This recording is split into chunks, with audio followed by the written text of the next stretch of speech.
Tani po pim një kafe. E një macchiato. Dhe do bëjmë gëzuar me kafe që u mbyll TikTok-u.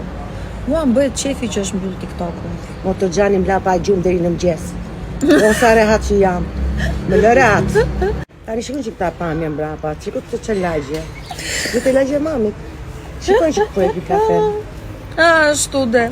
Ku e pim kafe një më i motër, gëzuar që u mbyll Gëzuar mo të TikTok-u. gjani. Ja dhe për tjetës si bëhet qefi. Por që kjo ishte fjalia që unë thash dje, pse truri njeriut, njerëzit si specie janë të prirura drejt gjërave, drejt thyerjeve të tabuve, drejt gjërave skandaloze, kam thënë gjithmonë skandali shet, kështu që TikTok-u ishte vërtet një aplikacion për fjalën e lirë, për parë gjëra që mbase rrjetet e tjera sociale i censurojnë.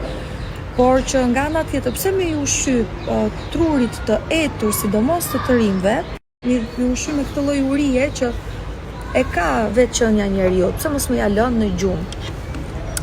Për shembull. Në gjumë për gjumë, me thënë ai që ka në kokë e ka, me mo të gjani që ra lafje muhabeti, po që oke, jam shumë dakord, më thënë. Kështu pra. Më të shre gjëra të bukra, mami shkon që nushat, macet, Shikon gatimet. Ato do më mungojnë faktikisht, në thënë drejtën. Po do i shofësh dhe me Instagramin në ma. Po kisha më qef atje në mani në TikTok. Mu bëhet qefi që Shumë është të bukra qipin mesazhe shumë forta. Shof disa të rinj rrugëve, adoleshent, gjimnazista, 8 vjeçarja, shof që bëjnë ca sjellje në për rrugë dhe them, ja, brezi TikTok-ut. Nuk e di pse më vjen kjo shprehje, kështu që besoj se e përmbledh qasjen time përballë këtij problemi. Si u noni zotnia jote? Zotnia ju gëzu me ujë. Gëzuar qinqin. Kurse unë gëzimin tuj, po e kthej të mushme me ujë.